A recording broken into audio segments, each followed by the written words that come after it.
Very good morning to all of you. हर घर पाठशाला में आपका स्वागत है। +1 कॉमर्स सेक्शन के अकाउंटेंसी सब्जेक्ट में हम आज जो है वो रोजनामचा से संबंधित एक ऐसा क्वेश्चन करेंगे जिससे अब तक जो भी हमने रोजनामचा में पढ़ा है वो हर कंसेप्ट जो है वो क्लियर हो जाएगा। तो जैसे कि हमने रोजनामचा में अब तक जो है पूरा प्रोसेस कि किसी भी जर्नल एंट्री को हम कैसे करते हैं, उसमें दो पहलू कौन कौन से हैं, दो अकाउंट कौन कौन से हैं, उनको डेबिट और क्रेडिट करने का रूल क्या है और जर्नल एंट्री कैसे करते हैं और डिफरेंट स्पेशल ट्रांजैक्शन जो होती हैं उनको हम जो है वो रोजनामचा में कैसे लिखते हैं। तो इसे हम एक एक्सरसाइज के क्वेश्चन की सहायता से आज करेंगे।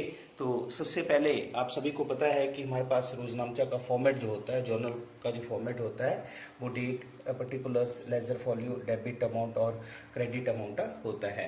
तो मान लो हमारे पास जो है वो एक ट्रांजेक्शन है, started business with cash ₹1 lakh, 1 lakh रुपया लगाकर जो है वो व्यवसाय शुरू किया गया। तो जब 1 लाख रुपया लगाकर व्यवसाय शुरू किया तो इस लेन देन से दो खाते जो इफेक्टेड होंगे वो होंगे, एक कैश अकाउंट और दूसरा कैपिटल अकाउंट। क्योंकि कैश अकाउंट एक रियल अकाउंट है और कैपिटल एक पर्सनल अकाउंट है। तो रियल अकाउंट का रूल हमें पता है, डेबिट व्हाट कम्स इन और क्रेडिट व्हाट गोज आउट। और क्योंकि कैपिटल जो है वो एक पर्सनल अकाउंट है तो पर्सनल अकाउंट का जो रूल है वो क्या होता है, debit the receiver and credit the giver.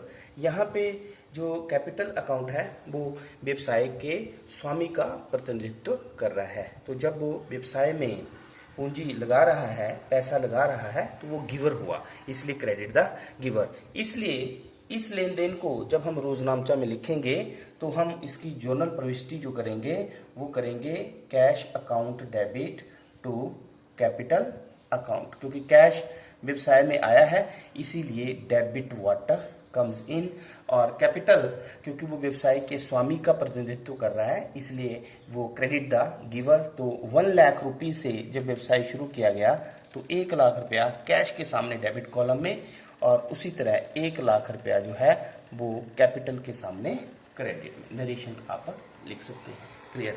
Being या फॉरवर्ड यूज कर सकते हैं। और क्या क्यों कैश को डेबिट किया गया और कैपिटल को क्रेडिट किया गया, being business started with cash. इसी तरह हमारे पास सेकेंड ट्रांजेक्शन है, goods sold to Shyam for ₹4,000 at 10% trade discount. Goods sold to Shyam for ₹4,000 at 10% trade discount. तो इस ट्रांजेक्शन में हमारे पास जो है वो एक श्याम अकाउंट होगा और दूसरा सेल अकाउंट होगा, ठीक है।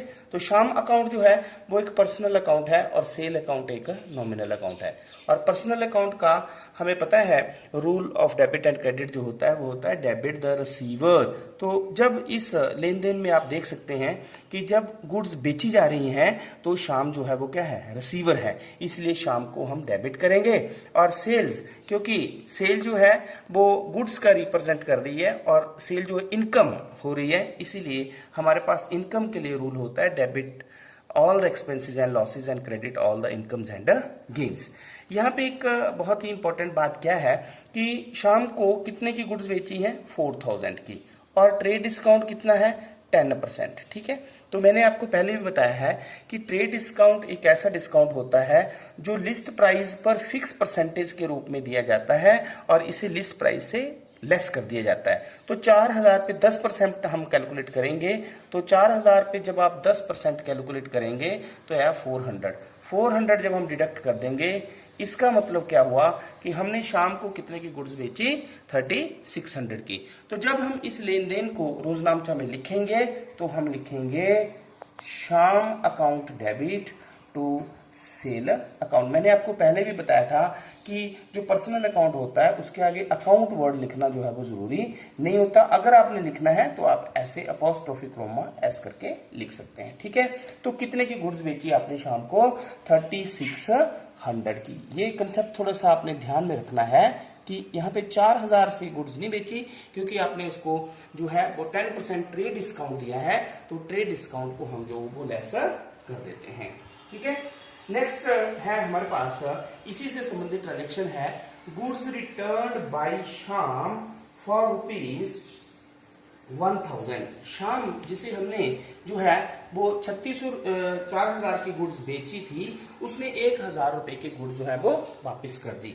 तो जब हमें श्याम ने 1000 रुपए की गुड्स वापस की तो एक अकाउंट हमारे पास सेल्स रिटर्न अकाउंट हो जाएगा और दूसरा हमारे पास श्याम अकाउंट हो जाएगा। ठीक है, लेकिन यहाँ पे भी एक बात आपने ध्यान में क्या रखनी है, वो ये कि जब गुड्स पहले ऑलरेडी ट्रेड डिस्काउंट पे बेची गई थी तो रिटर्न के टाइम भी जो है वो ट्रेड डिस्काउंट डिडक्ट होगा। तो इसका मतलब क्या हुआ कि 1000 रुपए की आपने गुड्स बेची थी, कितने परसेंट ट्रेड डिस्काउंट पे? 10% पे, सॉरी हाँ 1000 की गुड्स आपको वापस हुई हैं, तो 1000 की गुड्स वापस हुई तो ट्रेड डिस्काउंट कितना हुआ? 10%। तो 1000 पे 10% कितना हुआ?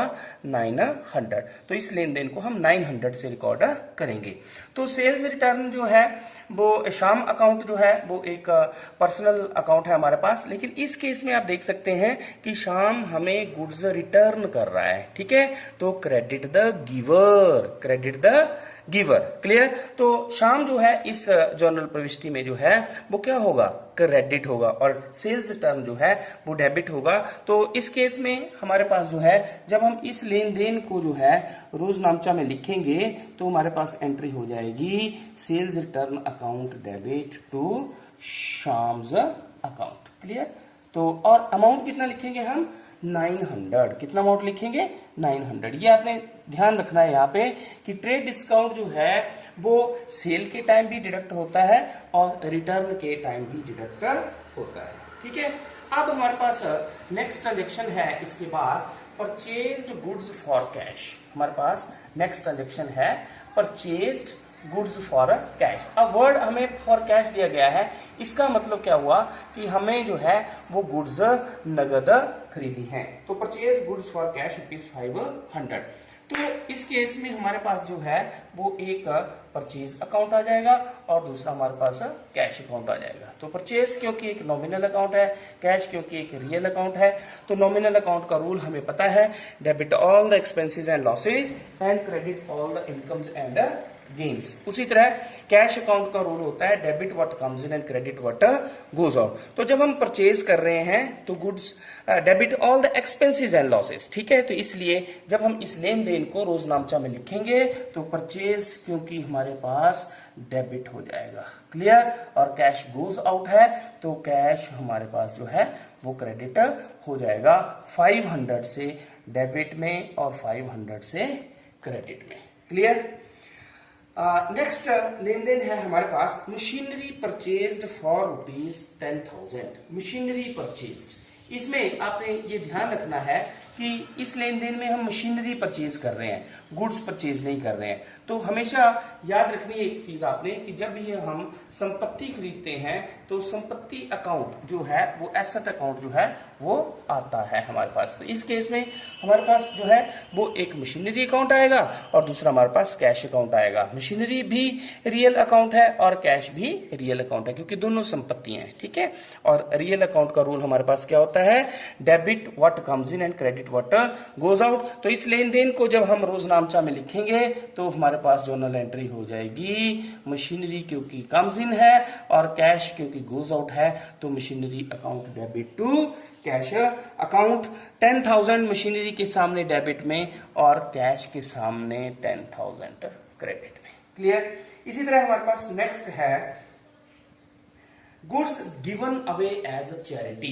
गुड्स जो है हमने दान के रूप में दे दी। तो जब आपने गुड्स जो है वो दान के रूप में दी तो इसका मतलब इस लेन देन में हमारे पास दो खाते जो आएंगे वो आएंगे, एक आ जाएगा चैरिटी अकाउंट और दूसरा आ जाएगा गुड्स अकाउंट। लेकिन गुड्स के लिए हम वर्ड यूज करेंगे परचेज, क्योंकि चैरिटी नॉमिनल खर्चा हो गया हमारे पास। क्लियर? तो नॉमिनल अकाउंट का हमारे पास रूल होता है debit all the expenses and losses. एक बात आपने याद रखनी है, अगर दो अकाउंट में से अगर एक अकाउंट का आपको पता चल जाता है कि वो डेबिट होगा तो ऑब्वियसली दूसरा अकाउंट क्या होगा?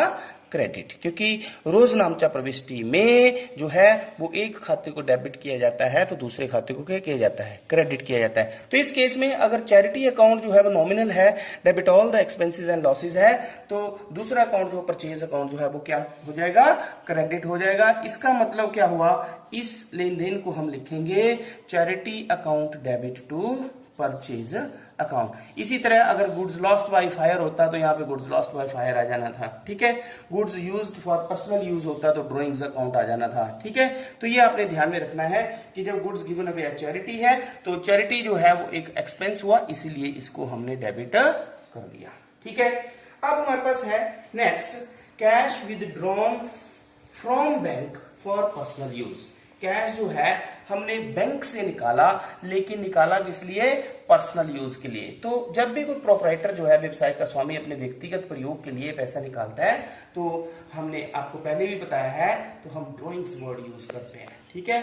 इस केस में एक ड्राइंग अकाउंट आ जाएगा और दूसरा, क्योंकि हमने ये अमाउंट जो है वो बैंक से निकाला है तो गिवर बैंक बन जाएगा और डेबिट द रिसीवर। तो ड्राइंग जो है, क्योंकि ये व्यवसाय के स्वामी का प्रतिनिधित्व कर रहा है, पर्सनल अकाउंट है, ठीक है, तो इसलिए जो है हमारे पास जो है वो डेबिट द रिसीवर हो जाएगा। तो इस लेन देन को जब हम रोज नामचा में लिखेंगे तो हमारे पास एंट्री हो जाएगी ड्राइंग अकाउंट डेबिट टू, क्योंकि बैंक जो है वो क्या है, गिवर। बैंक क्या है, गिवर, तो बैंक जो है वो क्रेडिट हो जाएगा। क्लियर। इसी तरह हमारे पास मान लो नेक्स्ट ट्रांजेक्शन है electricity bill paid by cheque. Electricity bill paid by cheque, तो इस केस में हमारे पास जो है दो खाते जो होंगे, एक इलेक्ट्रिसिटी बिल अकाउंट हो जाएगा और दूसरा फिर, क्योंकि पेमेंट किसके द्वारा की गई है, चेक के द्वारा, तो बैंक अकाउंट आ जाएगा। तो इलेक्ट्रिसिटी बिल नॉमिनल खर्चा है हमारे पास, ठीक है, और बैंक क्योंकि पर्सनल अकाउंट है तो नॉमिनल अकाउंट का रूल्स हमारे पास होता है debit all the expenses and losses, credit all the incomes and gains. इसीलिए इलेक्ट्रिसिटी बिल क्योंकि एक एक्सपेंस है, इसीलिए हम इसको क्या कर देंगे, डेबिट कर देंगे, ठीक है। तो electricity bill account debit to, क्योंकि बैंक जो है वो गिवर हुआ तो क्रेडिट द गिवर। जितने भी बिल की पेमेंट आपने की है 1000 है तो 1000 डेबिट में और 1000 ही क्रेडिट में। क्लियर। तो इस तरह से आपने ध्यान में रखना है। नेक्स्ट आपके पास है सपोज ट्रांजेक्शन आउटस्टैंडिंग रेंट ₹500। अब आउटस्टैंडिंग का मतलब क्या होता है, ऐसा एक्सपेंस जिसका हमने बेनिफिट तो ले लिया है लेकिन जिसकी पेमेंट अभी हमें करने को है, उसे बोलते हैं आउटस्टैंडिंग। उसे अद्दत भी बोलते हैं, अद्दत के रेंट, ठीक है। तो इस केस में हमारे पास जो दो खाते आएंगे वो आएगा एक आउटस्टैंडिंग रेंट अकाउंट और दूसरा रेंट अकाउंट, ठीक है।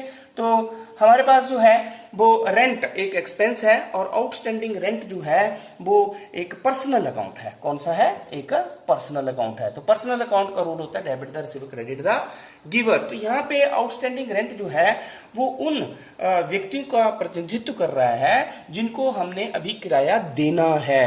Is it clear. और रेंट जो है वो एक एक्सपेंस है तो debit all the expenses and credit all the incomes. तो क्योंकि रेंट एक एक्सपेंस है इसलिए जब हम इस लेन देन को रोज नामचा में लिखेंगे तो rent account debit to outstanding rent account, ठीक है। तो इस तरह से जो है इस लेन देन को हम रोज नामचा में लिखेंगे।